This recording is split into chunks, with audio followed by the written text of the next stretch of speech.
Good morning.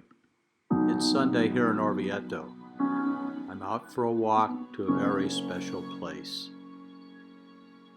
I pass by the Duomo. Its middle doors are open. It means it's Sunday service. What a beautiful cathedral in a small town.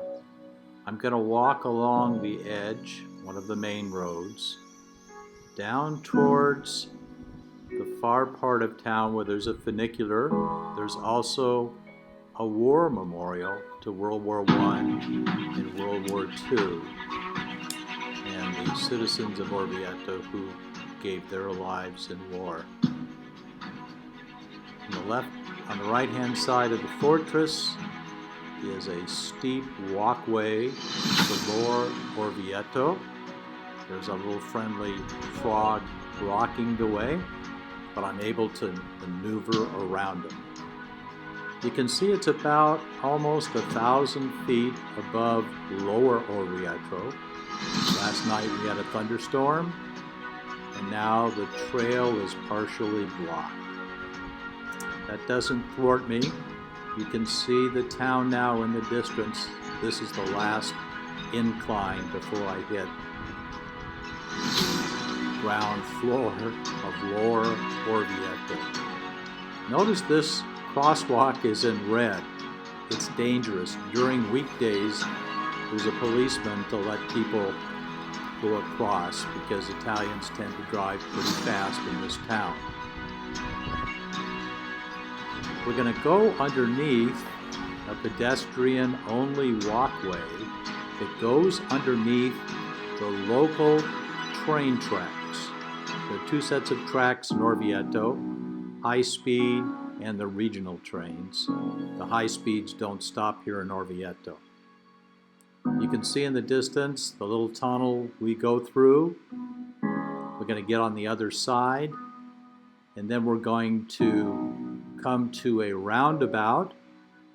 You can see it here, another red crosswalk.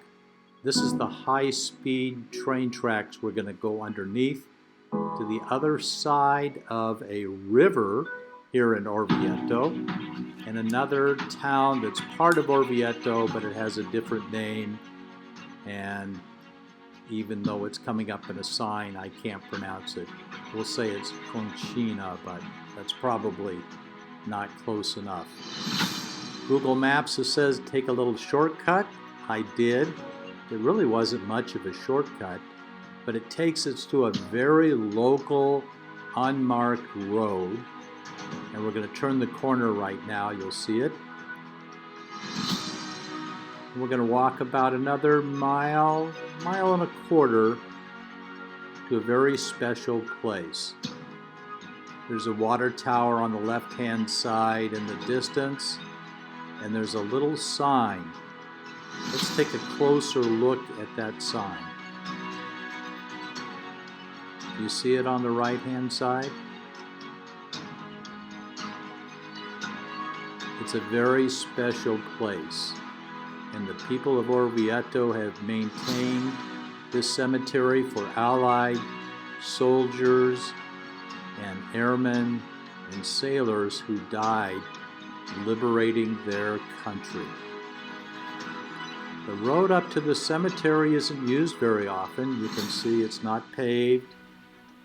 So now you know why I'm here and where I'm at.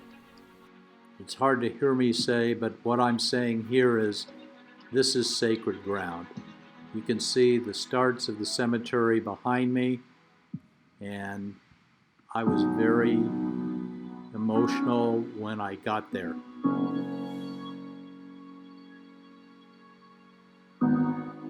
Sorry you couldn't hear my audio. We're going to walk up the steps to the cemetery. We're going to read the signs on either side of the gate, because this is the feelings of the people of Orvieto. In Europe and the UK, their Memorial Day is November 11th, our Veterans Day. But for me, it's Memorial Day. Both Carol's father and my father were in Italy during the war with the 5th U.S. Army, and they both participated in liberating the Italian people. Our fathers made it back.